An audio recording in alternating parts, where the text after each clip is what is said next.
ابھی جوان آدمی جنگیا اور پینٹ پہن کے گھومتا ہے سڑک پر. شرم کرو.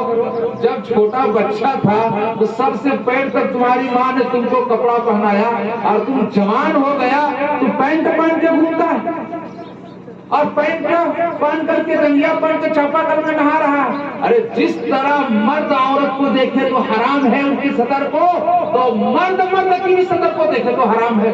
تم کیا سمجھ رہا ہم مرد ہے تو کوئی نہیں دیکھ رہا, عورتوں کی نظر نہیں مردوں کی نظر, تو مرد کو بھی مرد دیکھے تو حرام ہے اگر سطر دیکھے تو. اور معلوم ہے کہ سر سے لے کر یہ ناک سے لے کر کے یہ جو حصہ ہے گھٹنے تک یہ سطر ہی میں داخل ہے, اور پینٹ آپ کہاں پر ہے گھٹنا سے اوپر بند رکھتے ہیں.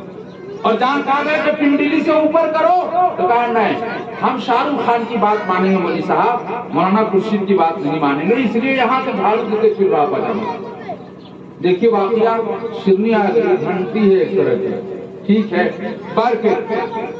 جب کسرا پر حملہ کیا صحابہ کرام نے تو مذاکرات کے لیے صحابہ کرام کو بلایا. اس سے پہلے کا واقعہ سن لیجیے تاکہ مثال سے بات واضح ہو جائے. حضرت عثمان غنی رضی اللہ تعالیٰ عنہ صلح حدیبیہ کے موقع پر جب گئے وہاں مکہ تو چچا سعد بھائی کے یہاں ٹھہرے, اور جب بات کرنے لگے ان کافروں سے تو پاجامہ اوپر اٹھا لیا اتنا. تو چچا سعد بھائی نے کہا کہ آپ پاجامہ نیچے کر لیجیے, بڑے بڑے لوگوں کے پاس ملانے لے جا رہے, کیا کہے گا, کیسے بدھو آدمی کو لے آیا, پاجامہ اوپر ہے, نیچے تھوڑا سا جھاڑو مارتے ہوئے چلے. تو حضرت عثمان غنی نے کہا میں نے نبی کو دیکھا ہے, آزار جو ہے تخنا سے اوپر ہے, نبی کی سنت کو ان بیوقوفوں کی وجہ سے, جاہلوں کی وجہ سے میں نہیں چھوڑ سکتا ہے, بات مجھ سے کرے یا چلا جائے جہاں جانا. اس نے پاجامہ نیچے. جب حضرت حذیفہ بن یمان رضی اللہ تعالیٰ عنہ جو کسرا کا فاتح تھا, اور کسرا پر جب حملہ کیا تو صحابہ اکرام کو مذاکرات کے لیے کسرا کے دربار میں بلایا گیا. تو یہ لوگ پہنچے, تو جب پہنچنے لگے تو دربار میں گھسنے لگے تو دربار نے کہا رکیے ذرا, کہاں جا رہے ہیں, کہا اندر. کہا کسرا کا سپر پاور طاقت کا یہ دربار, یہ کسرا دنیا کی سپر پاور ہے, اور آپ وہاں جا رہے ہیں میلہ جھولا فقیرانہ لباس پہن کر. نہیں. فرمایا کیا کروں میں, ارے اللہ کے بندے دور سے آیا ہوں, دھول غبار سب پڑا ہوا ہے, نہانے کی بھی فرصت نہیں تھی, کپڑا دھلنے کی بھی فرصت تھی, کپڑا میرا یہی ہے, تمہیں نہیں جا سکتا, صاف ستھرا کپڑا پہن لیجئے مولوی صاحب, اور ایسا ہے کہ ایک جبہ ہے دربار میں رکھا ہوا, لاتے یہ پہن لیجئے. کہا کہ کسرا کے دربار میں داخل ہونے کے لیے یہاں کا جبہ پہننا شرط ہے, کوئی ضرورت نہیں ہے کسرا کے دربار میں داخل ہونے کی, میں واپس جاتا ہوں. پھر ہاتھ پکڑا اور اندر میں عزت کے ساتھ داخل. آج ہم اللہ کے رسول کی سنت کو چھوڑ کر سمجھتے دنیا والوں کی نگاہ میں ہم عزت دار کہلائیں گے, قیامت تک تم عزت دار نہیں ہو سکتے نبی کی سنت کو چھوڑ کر. پھر جب کھانا کھانے کے لیے دسترخوان بچھا تو حضرت حذیفہ بن یمان رضی اللہ تعالیٰ عنہ اور ربعی بن عامر یہ بیٹھ گئے کھانے میں. تو کھاتے کھاتے کھاتے ادھر کے لوگ زیادہ روٹی استعمال کرتے ہیں, ہم لوگ چاول استعمال کرتے ہیں. چاول اگر زمین میں گر جائے تو کیسے دھوئیں, اور وہاں اگر روٹی گر جائے تو اس کو جھاڑا جا سکتا ہے, دھویا جا سکتا ہے. تو ایک نوالا نیچے گر گیا, تو حضرت حذیفہ بن یمان اس کو اٹھانے لگے تو بغل میں جو بیٹھا ہوا تھا وہاں کا آدمی اس نے کوہنی مارا اور کہا رے کسرا کا سپر پاور طاقت کا دربار ہے, یہ سب کیا ہے, گرنے دیجیے, اور کھانا بتیرے پڑا ہوا ہے. کیا کہیں گے لوگ, کہیں گے کہاں کا بیوقوف یہ لوگ. تب حضرت حذیفہ بن یمان رضی اللہ تعالیٰ عنہ نے فرمایا اترک سنت رسول اللہ صلی اللہ علیہ وسلم لہؤلاء الحمقاء, ان کے وقوفوں کی وجہ سے نبی کی سنت میں چھوڑ دوں. نبی کی سنت یہ ہے کہ نوالا نیچے گر جائے تو اسے جھاڑ کر یا دھو کر کھا لو, پتہ نہیں کہ رزق کے کس حصے میں اللہ نے برکت رکھی ہے. تاریخی جملہ ہے. اور آج آپ سمجھتے ہیں کہ نبی کی سنت کو چھوڑ کر ہم کو کامیابی مل جائے گی, قیامت تک تم کامیاب نہیں ہو سکتے ہو. اس لیے نبی کی سنت کو اپناؤ. وقت چونکہ زیادہ ہو گیا ورنہ باتیں آتی. کہنے کا مطلب ہے کہ ہر چیز میں نبی کی سنت کو اپناؤ, انشاءاللہ اس جہاں میں بھی کامیاب ہوگے, اور وہاں آخرت میں کامیابی تمہاری قدم چومے گی اور تم سرخرو نظر آئے ہوگے. اس لیے داڑھی رکھنا نبی کی سنت ہے, داڑھی رکھو. نماز تو فرض ہے, اسے پڑھنا ہی پڑے گا, جب مرو گے تب چھٹی ملے ملے گی. آپ لوگوں کو معلوم ہے نہ مرنے کے بعد نماز نہیں پڑھنا پڑے گا، نہ اذان دینا پڑے گا، نہ نماز پڑھنی پڑے گی، نہ مسجد بنانا پڑے گا، نہ حج کرنا پڑے گا، کچھ نہیں، سب چھوٹی. وہاں تو داڑھی بھی نہیں رکھنا پڑے گا، داڑھی وہاں کو کوئی ضرورت نہیں. وہاں کچھ نہیں کرنا پڑے گا، صرف کھاؤ پیو رہو. جنت میں جس طرح چاہو رہو، سب نماز یہاں. اس لیے ہمارے استاد کہتے تھے کوئی بنگالی جنت میں نہیں جائے گا. بولے حضرت یہ آپ کیسے کہہ دیا؟ آپ بیوقوف کہیں کر، تم لوگ دارالدیوبند میں آتے ہو تو سب سے پہلے کھوجتے ہو مسجد کہاں ہے، امامت کھوجتے ہو تاکہ مرغ پلاؤ بریانی ملتی رہے اور ہم یہاں پڑھتے رہیں. تو جنت میں تو مسجد ہوگی نہیں تو تم لوگ تو جاؤ گے نہیں. تو پھر ہنسنے لگتے، یعنی ان سے مذاق کرتے. تو کہنے کا مطلب ہے وہاں آخرت میں نماز نہیں پڑھنی پڑے گی، وضو نہیں کرنا پڑے گا، وہاں کچھ نہیں کرنا پڑے گا، جو کچھ ہے یہی کرنا پڑے گا. ارے کھیتی جب کاٹنے کا وقت آتا ہے اس وقت کھیتی لوگ تھوڑے کرتا ہے، کاٹتا ہے یا کاٹے ہوئے میں سے کھاتا ہے. تو جو کچھ کرنا ہے دنیا آخرت کی کھیتی ہے، یہاں کر لو پھر وہاں مزے سے رہو. اس لیے یہاں حلال حرام میں تمیز کرو، سچ جھوٹ میں تمیز کرو، اچھی بری چیزوں میں تمیز کرو اور مسلمان بن کے زندگی گزارو. قرآن کریم کی آیت ہے تم اس طرح رہو، زندگی گزارو کہ اللہ کے رسول کی سنت پر گزارو، اور موت اس حالت میں آئے کہ تم مسلمان ہو. یا ایھا الذین آمنوا اتقوا اللہ، اللہ سے ڈرو حق تقاتی، جیسا کہ اس سے ڈرنے کا حق ہے. ولا تموتن الا وانتم مسلمون، اور تم مرو تو مسلمان ہو کر مرو. یہاں تو اتنا حرام خوری چلتی ہے، جتنا بیمان اور شیطان قسم کا آدمی ہے، اگر مرے گا کل تو مکمل حرام کا لقمہ چاہیے اس کو آج. فیصلہ کرنے والا چودھری زمین کے نام پر، اس کے نام پر پردھانی مل گیا تو پوچھئے مت، سب جگہ اس کی پرتی اور گچ اور سب باپ کی ہو گئی. یاد رکھنا حساب بہت تگڑا دینا پڑے گا تم کو. حرام خور لوگ قسم کے آدمی کل مرے گا، آج حرام خوری کا مکمل حق ادا کرے گا. اور جو اچھے صاحب ایمان ہے تو کل مرے گا تو فجر کی نماز پڑھ کے مرے گا، ظہر کی نماز پڑھ کے مرے گا، عصر کی نماز پڑھ کے مرے گا، حلال لقمہ کھا کے مرے گا. حرام کھانے والا حرام لقمہ ہی کھا کر مرے گا. اللہ ہم سب کی حفاظت فرمائے، آمین یا رب العالمین. آئیے مختصر سی دعا کر لیجیے. اللہم صلی علی محمد النبی الامی وعلی آلہ وسلم تسلیما. اللہ لا الہ الا هو